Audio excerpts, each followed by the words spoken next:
Master of disguise. Hannay is confident he has the right place, but doubts begin to surface when he sees the target.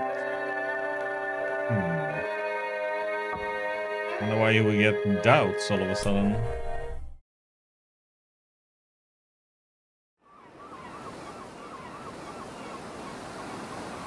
Bradgate, Kent.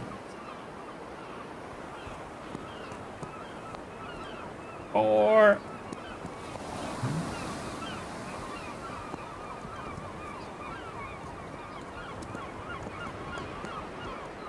too bad at golf. So hit far enough to shout for, I guess.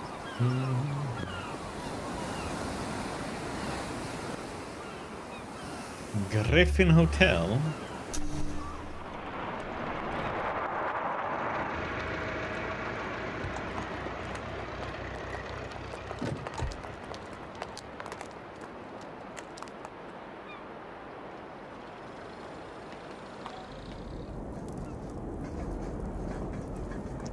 Pink and blue June morning and found me at Bradgate looking from the Griffin Hotel over a smooth sea.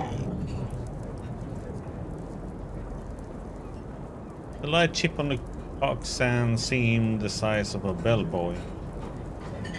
A couple of miles farther south and much nearer the shore, a small destroyer was anchored. Cock sand, huh? Also a thing.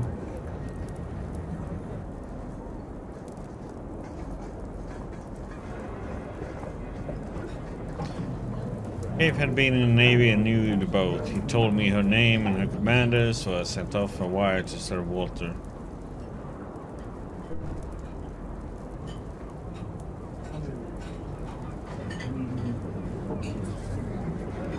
The light ship on the cock sand seemed the size of a bellboy.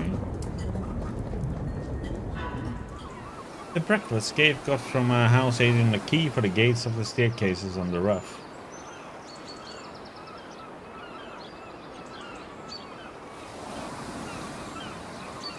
I walked with him along the sands and sat down in a nook of the cliffs while he investigated a half-dozen of them. He didn't want to be seen, but the place at this hour was quite deserted. All the time I was on the beach I saw nothing but the seagulls.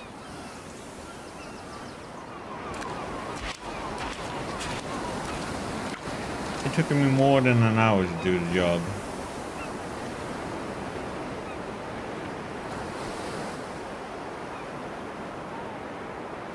Everything depended on my guess proving right.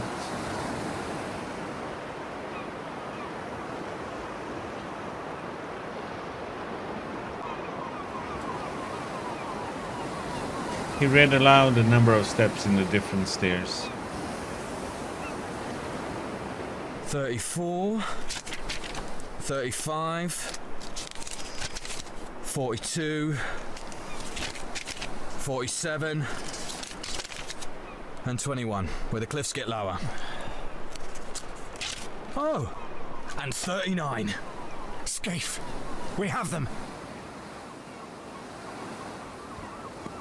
We hurried back to the town and sent a wire to McGillivray.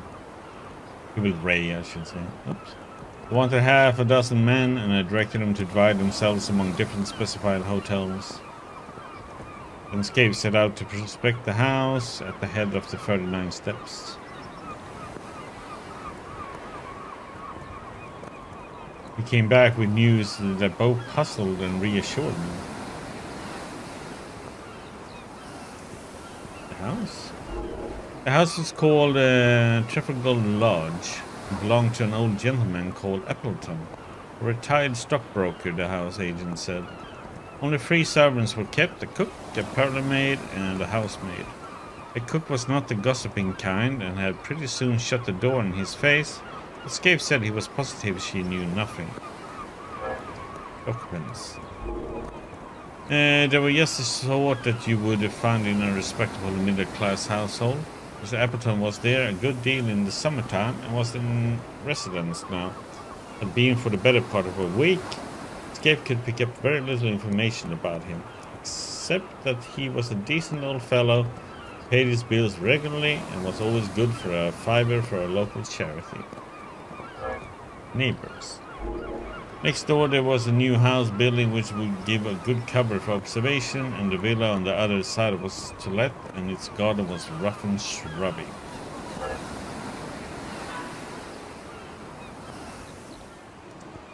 Borrowed Gabe's telescope and before lunch went for a walk along the rough.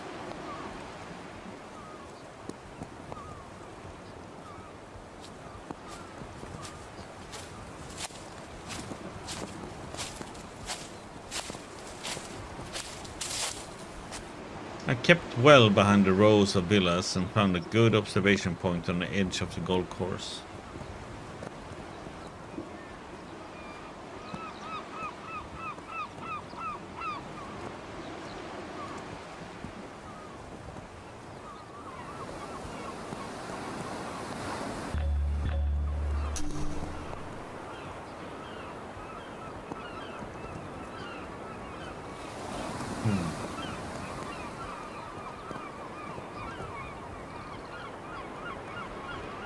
I observed someone leave the house and saunter along the cliff. So it was an old man wearing white flannel trousers, a blue serge jacket, and a straw hat. He carried field glasses and a newspaper. He sat down on one of the iron seats and began to read. Sometimes he would lay down the paper and turn his glasses on the sea. He looked for a long time into the destroyer.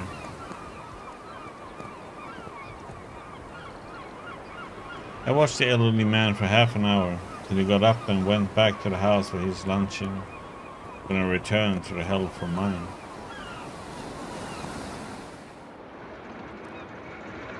This decent commonplace dwelling was not what I had expected.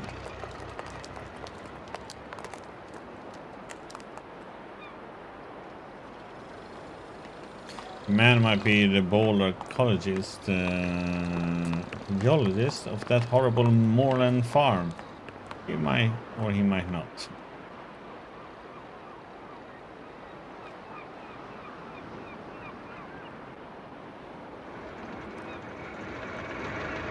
He was exactly the kind of satisfied old bird you will find in every suburb and every holiday place.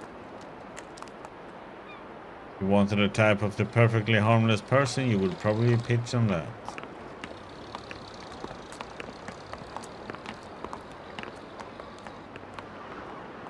The lunch I perked up for, I saw the thing I had hoped for and had dreaded to miss.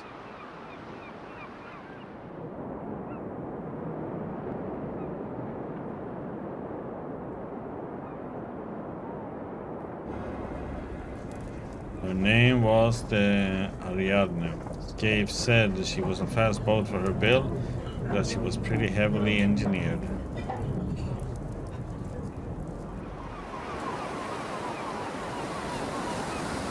Gabe and I went down to the harbor and hired a boatman for an afternoon's fishing. At 4 o'clock they made a boatman row us around the yacht, which lay like a delicate white bird ready at a moment to flee. One of the men was polishing the brasswork. Spoke to him and got an answer in the southern dialect of Essex. Another hand that came along past me at the time of day in an unmistakable English tongue.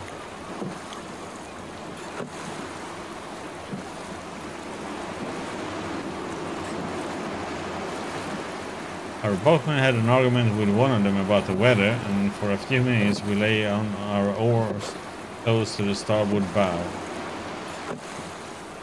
Then the men suddenly disregarded us and bent their heads to their work as an officer came along the deck. He was a pleasant, clean-looking young fellow, and he put a question to us about our fishing in very good English. There could be no doubt about him. His close-cropped head and the cut of his collar and tie never came out of England. What did I know Germans? In the hotel, I met the commander of the destroyer, to whom Scaife introduced me, and with whom I had a few words. Then I thought I would put in an hour or two watching Trafalgar Lodge.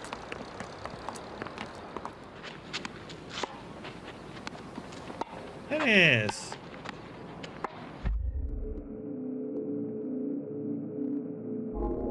We played with tremendous zest, like two city gents who wanted hard exercise to open their pores.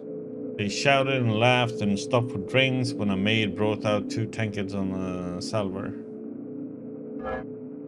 Bastards? I couldn't conceive a more innocent spectacle. I rubbed my eyes and asked myself if I was not the most immortal fool on earth. Mystery and darkness had hung about the men who haunted me over the Scotch moor in aeroplane and motorcar, and notably about the infernal antiquarian.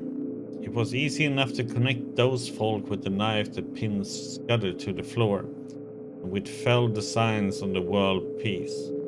But here were 2 guileless citizens taking their innocuous exercise and soon about to go indoors for a humdrum dinner, where they would talk of market prices and the last cricket score. Suspicions. The thing that worried me was the reflection that my enemies knew that I had got my knowledge from Scudder. It was Scudder who given me this clue to this place. If they knew that Scudder had this clue, would they not been certain to change their plans? I had talked confidently last night about Germans always sticking to a scheme, but if they had any suspicions that I was on their track, they would be fools not to cover it. True.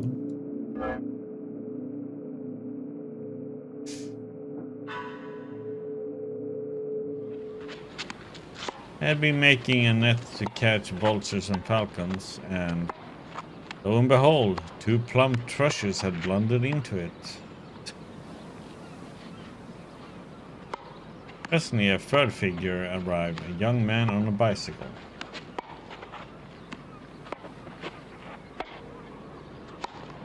He was welcomed righteously by the players.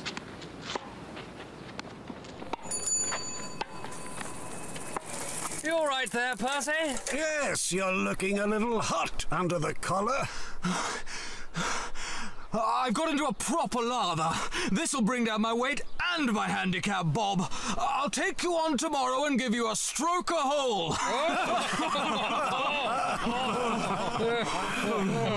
They all went into the house and left me feeling a precious idiot.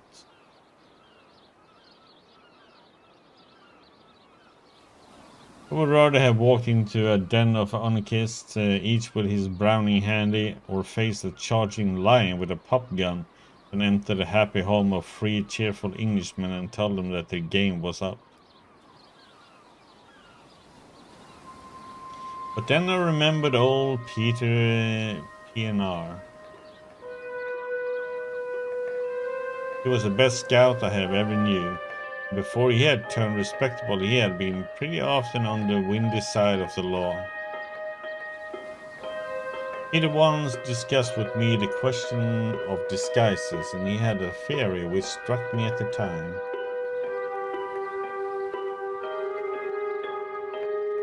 He said, barring absolute certainties like fingerprints, mere physical traits were a little use for identification if the fugitive really knew his business.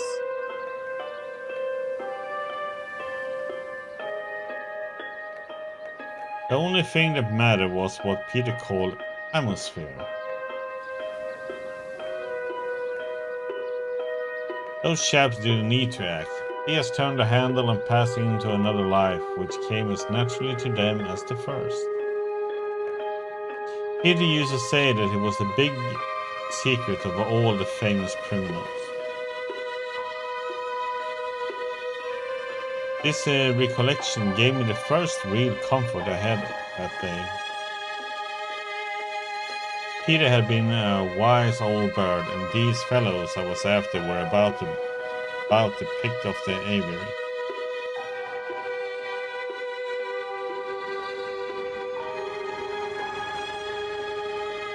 It was now getting on for 8 o'clock, and I went back and saw Scapes had given him his instruction.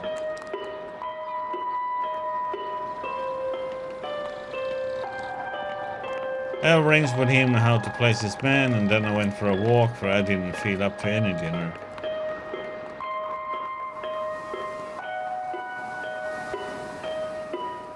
It took all my resolution to stroll towards Trafalgar Lodge. In the way I got a piece of solid comfort from the sight of a greyhound that was swinging along at a nursemaid's heels. He reminded me of a dog I used to have in Rhodesia.